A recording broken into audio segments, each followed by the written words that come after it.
नमस्ते दोस्तों, welcome to देर खास। आज का ये वीडियो बहुत दिनों के बाद आ रहा है और ये वीडियो बहुत ज़्यादा खास है। अभी आप लोग अपनी पढ़ाई में लगे हैं, मुझे पता है।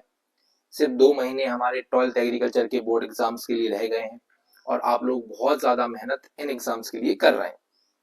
लेकिन बेटा, अकेली मेहनत से कुछ नहीं होता है। और मैं साथ ही साथ जो बच्चे टॉपर बनना चाहते हैं, स्टेट में अपना नाम लेके आना चाहते हैं, साथ ही साथ उन बच्चों से भी बात करेंगे जो सिर्फ अपने पास होने की जुगाड़ में लगे हुए हैं। क्योंकि एग्रीकल्चर एक ऐसा सब्जेक्ट है जहाँ बच्चा इस उम्मीद में आता है कि कुछ नहीं हुआ, कहीं पे कुछ नहीं होगा तो यहाँ पे हमारा कुछ ना कुछ हो जाएगा। तो बड़ा टेंशन नहीं लेनी है, थोड़ी सी स्मार्ट स्ट्रेटजी के साथ चलोगे तो 2 महीने में ही आप बहुत कुछ अचीव कर सकते हो, ऐसी परसेंट ला सकते हो जिसमें आपने खुद नहीं सोचा होगा। सबसे पहले तो मैं आपको बता देता हूं कि एमपी गवर्नमेंट उन स्टूडेंट्स को जो 75% से ऊपर लेके आते हैं उनके लिए 25,000 रुपीज या फिर एक लैपटॉप देती है। तो पहला टारगेट आप लोगों को यही बना के चलना है। बाकी परसेंटेज का टारगेट हम साथ में इस स्ट्रेटजी में आगे बात करेंगे। ये तो हमारे माइंड में होना ही चाहिए क्योंकि हम ह्यूमंस नेचर हैं और ह्यूमंस का एक ऐसा नेचर होता है जो लालच में काम करता है। किसमें काम करता है बेटा? लालच में काम करता है। इसलिए इसको लालच देना शुरू करिए, ठीक है। और उस लालच से आप क्या करेंगे? उस लालच से आप पढ़ाई निकालना यानी कि आगे बढ़ना सीखेंगे, ठीक है। तो सबसे पहले मैं आपको बता देता हूं कि मैं अमित रघुवंशी हूँ और देर खास नाम से एक चैनल और एक कोचिंग ऑफलाइन चलाते हैं जिसमें हम पीएटी, है ना, आईसीआर और एमपी बोर्ड एग्रीकल्चर से संबंधित जितने भी एग्जाम्स हैं इनके ऊपर तैयारी कराते हैं और हमने बहुत सारे बच्चों को अच्छे अच्छे कॉलेजेस में भेजा भी है, ठीक है।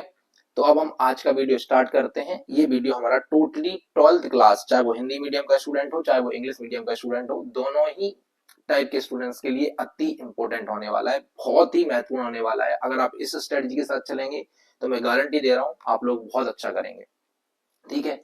सबसे पहले तो आपको क्या करना है? सबसे पहले आपको अपना जो है सिलेबस जान लेना है। क्या करना है भैया?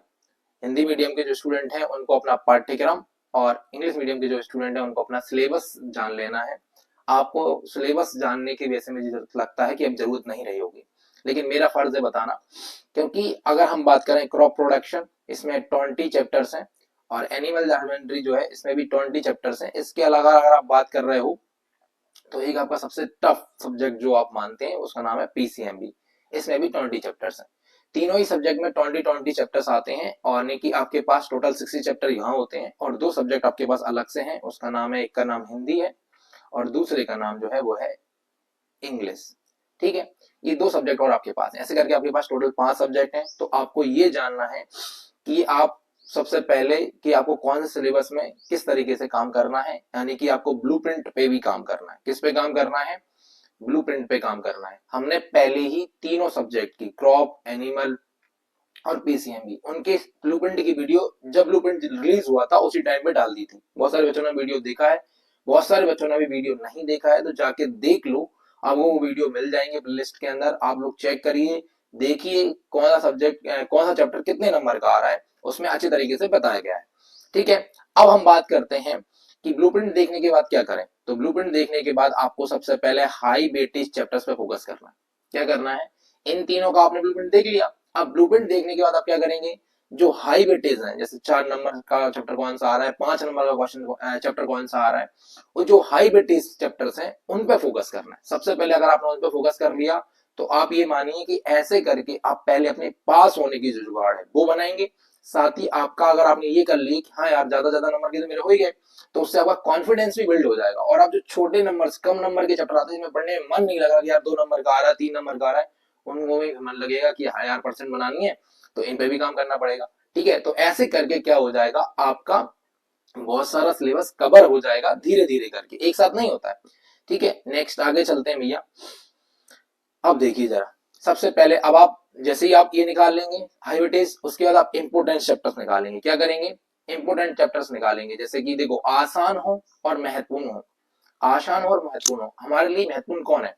हमारे लिए महत्वपूर्ण है भैया वो वाले चैप्टर्स जो आसान यानी कि सरल हो और साथ ही साथ जो ज्यादा मार्क्स के आ रहे हैं, साथ ही साथ जो क्या हो रहा हो, ज्यादा से ज्यादा मार्क्स के आपको देखने को मिल रहे हो। जैसे अगर मैं बात करूं, अभी क्रॉप की बात करें हम, तो क्रॉप में आपके महत्वपूर्ण चैप्टर्स कौन से हैं? जैसे पहला चैप्टर है फर्स्ट इरिगेशन, ठीक है ना, फिर न्यूट्रिएंट्स वाला है ना, चैप्टर नंबर सेकंड। इसके अलावा आप देखोगे फील्ड सर्वे लास्ट का है, 3 नंबर की ऑब्जेक्टिव्स में डायरेक्ट आती हैं, कोई मतलब नहीं है ना। ये 20 नंबर का जो चैप्टर है ना आपका, जो 20 नंबर का जो 20 चैप्टर है, 20वां नंबर का जो चैप्टर है आपका वो फील्ड सर्वे है।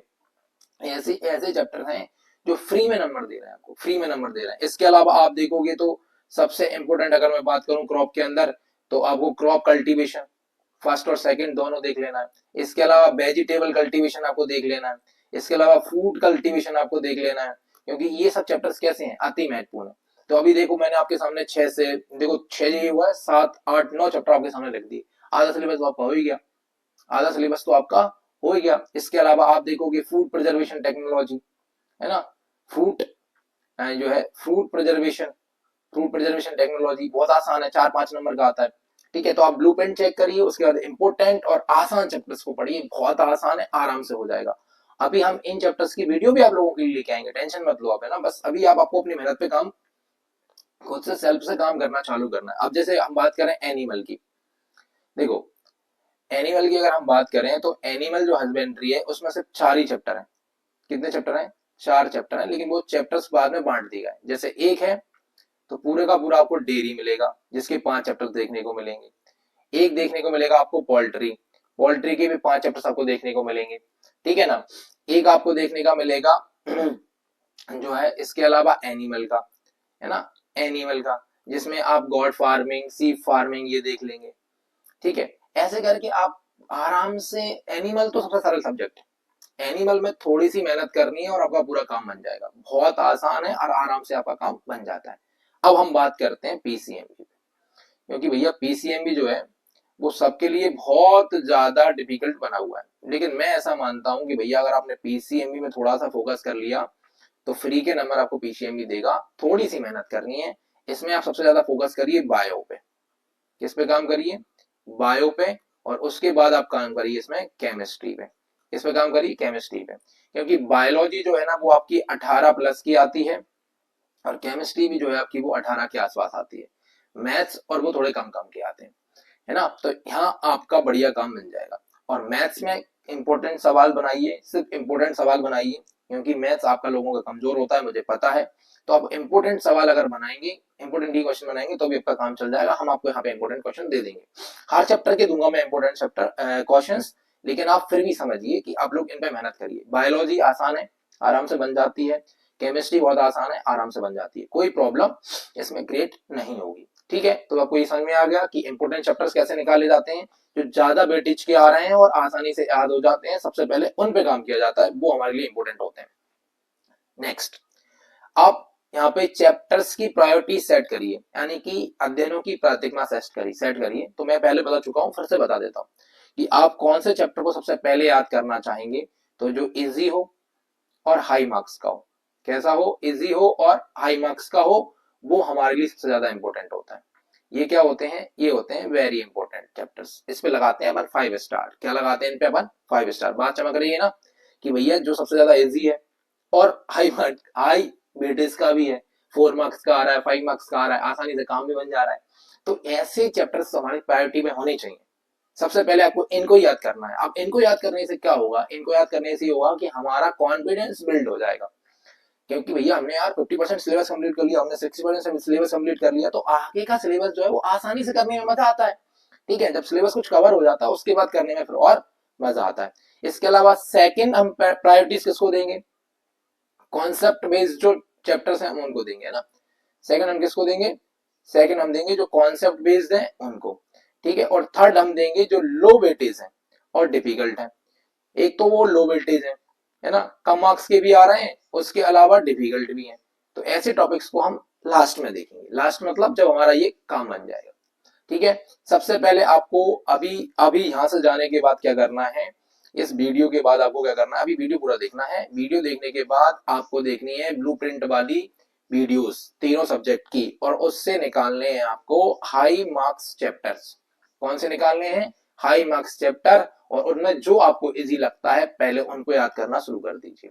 अब मुझे पता है कुछ बच्चे ये बोलेंगे जो इंग्लिश मीडियम के हैं, क्योंकि हिंदी मीडियम वालों के पास परीक्षा अध्ययन है तो वो मजा कर लेते हैं, लेकिन इंग्लिश मीडियम वाले क्या करें, कहाँ से याद करें सर, हमको समझ ही नहीं आ रहा कुछ। तो भैया आप लोगों के पास है एग्जाम साथी। कौन है? एग्जाम साथी, जो देरखास की बुक है वो एग्जाम साथी आप लोगों के लिए बहुत इंपॉर्टेंट है। आप अशोकनगर में रहते हैं, गुना में रहते हैं, तो आपकी दुकानों पे ये किताब आराम से मिल जाती है। अगर आप गुना अशोकनगर के अलावा कहीं और रहते हैं तो आप क्या करिए, इसी के नीचे कमेंट करिए, या फिर इसी में मैं आपको इंस्टाग्राम पेज की लिंक दे दूंगा, आप मेरे से कांटेक्ट कर लीजिए, मैसेज करिए, मैं आपको रिप्लाई दूंगा, आपको कैसे वो बुक मंगानी है मैं आपको बता दूंगा। ठीक है ना? चलिए नेक्स्ट आगे हम अगर बात करें तो अगले चैप्टर की तरफ चलते हैं। अगला पॉइंट हमारा आता है स्टडी टेक्निक्स का यूज करिए। भैया अब मुझे पता है कि आप लोगों को ये बात समझ में आ रही है कि क्या याद करना है, और बस ये समझ नहीं आ रहा है कि कैसे याद करना है। ठीक है, एक मिनट रुकना, हाइलाइटर ले लेते हैं, इसमें मजा नहीं आ रहा। देखो अब आप लोगों को ये देखना है भैया कि जो इस जो स्टडी टेक्निक्स है उसके अंदर ये देखना है कि भैया यार याद कैसे करें। आपने बता दिया ये याद कर लो, वो याद कर लो, ये हाई मार्क्स का चैप्टर है हम बिल्कुल से चेक कर लेंगे, ये कर लेंगे, हम किताब भी ले लेंगे, सब कर लेंगे। याद कैसे करें? याद ही नहीं होता है। ये हमारी ऑफलाइन कोचिंग में भी बच्चों का क्या है, बड़ा मिथ है। तो हम उनको भी बता दे रहे चाहते हैं, जो ऑफलाइन वाले भी इस वीडियो को देख रहे हैं उनको भी हम बता दे रहे हैं भैया कि 3R वाला फॉर्मूला लगाइए।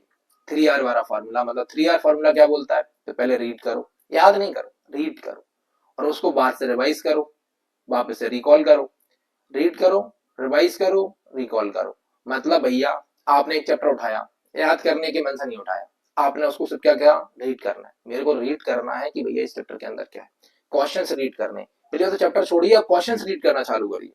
जो पीवाई की क्वेश्चन हमने किताबों में दे रखे हैं ना एग्जाम साथी में, उनको रीड करना चालू करिए। रीड करा, वापस से रिवाइज किया, रीड किया, वापस से रिवाइज किया, और फिर उससे रिकॉल करने की कोशिश करी।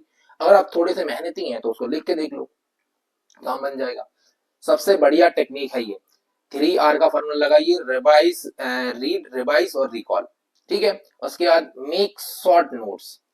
अब शॉर्ट नोट कैसे, खुद के नोट्स बना लीजिए कि हमको पेपर में तो पूरा लिखना आता है। जैसे मान लो आपसे पूछेगा वो ड्रेनेज और इरिगेशन में डिफरेंस क्या है, ड्रेनेज और इरिगेशन में डिफरेंस क्या है, तो आपको शॉर्ट में पता होना चाहिए कि ड्रेनेज जो है वो खेतों में पानी निकाला जाता है जब बरसात में पानी भर जाता है, जबकि अगर हम देखें तो जो इरिगेशन होता है ये जब क्रॉप को रिक्वायरमेंट होती है तो पानी दिया जाता है। अब आप देखेंगे कब निकलता है कब क्या होता है। शॉर्ट नोट अपनी भाषा में बनाइए, उनको पढ़िए और दोबारा से उनको रिकॉल करते रहिए। शॉर्ट नोट्स बनाइए। डायग्राम अपने यहाँ पे बहुत कम आते हैं, लेकिन फिर भी जैसे कि अगर आप देखोगे तो कुछ डायग्राम्स हैं, जैसे अगर आप सेल का डायग्राम देखोगे, इसके अलावा आप अगर एग, एनिमल के अंदर एग का डायग्राम कई बार पूछा जाता है, क्रीम सेपरेटर्स का डायग्राम कई बार पूछा जाता है, तो आप ये चीजें भी क्या करेंगे, डायग्राम बना के देखेंगे। अब मैं उन बच्चों से बात करूंगा जो सबसे इस उम्मीद में बैठे हैं मेरी इस वीडियो के अंदर कि भैया हमसे वो वाली बात कर दो जिससे हम पास हो जाएं। तो भैया पास होने के लिए आपको सबसे इंपॉर्टेंट है क्या, एमसीक्यूज।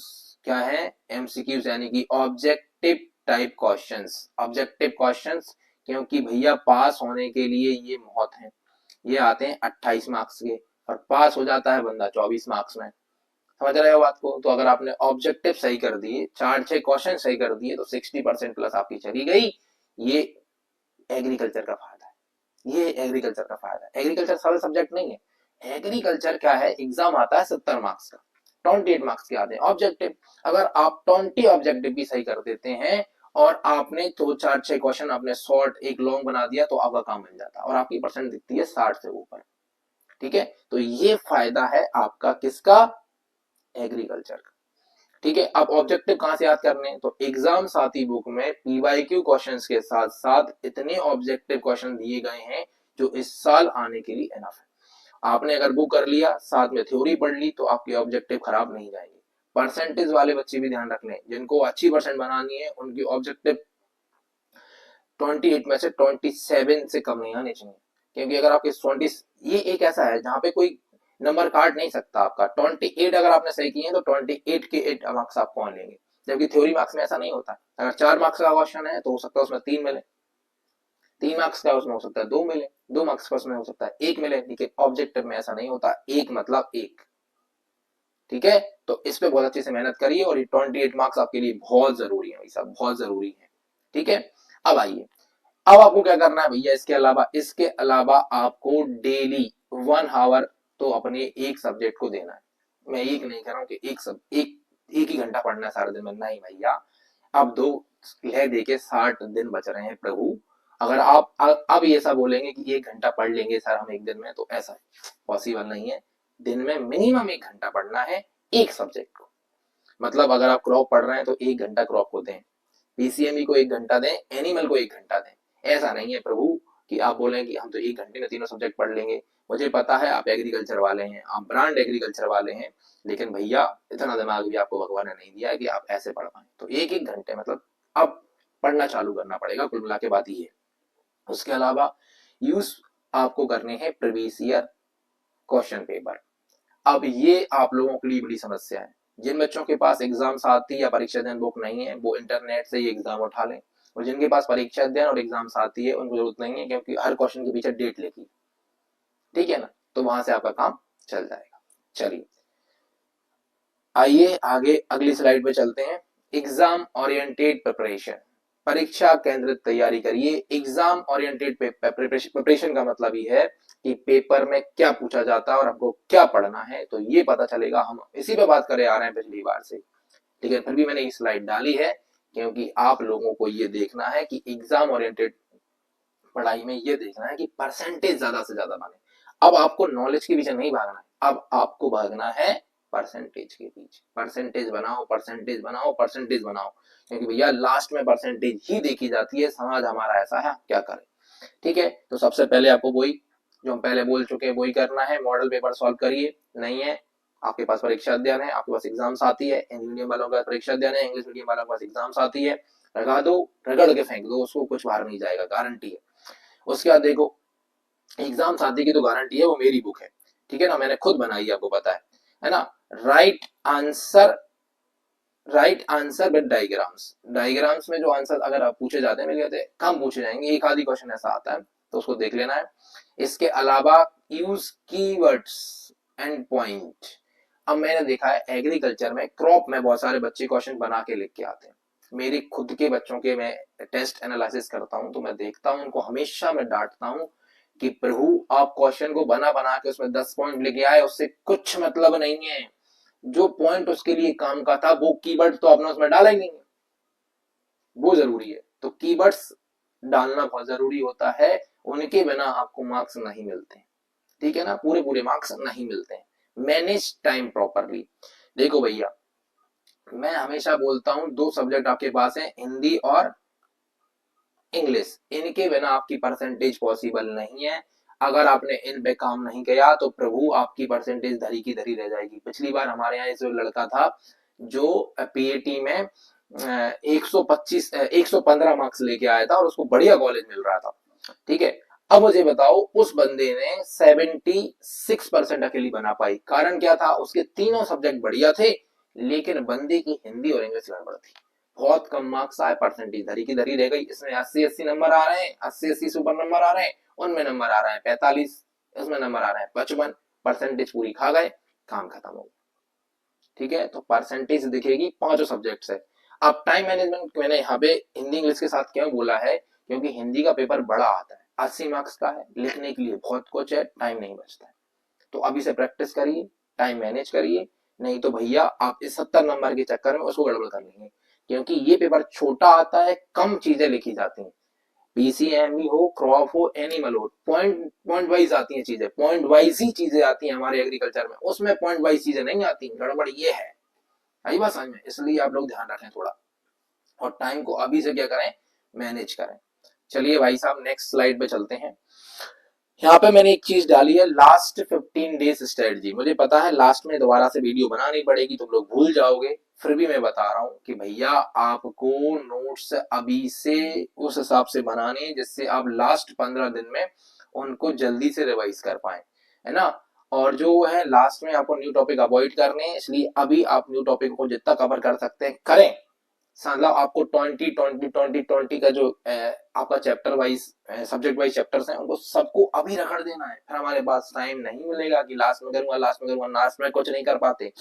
ठीक है, हालांकि टाइम बहुत सारा टाइम मिलता है, कुछ जैसे क्रॉप में इस बार हमको 18-20 दिन मिले हैं तो हम आराम से कर लेंगे, लेकिन भैया समझो यार, बात को समझो।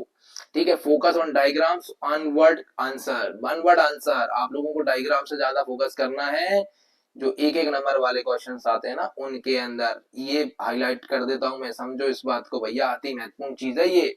मैं बोले जा रहा हूँ 28 मार्क्स अति महत्वपूर्ण है हमारे लिए।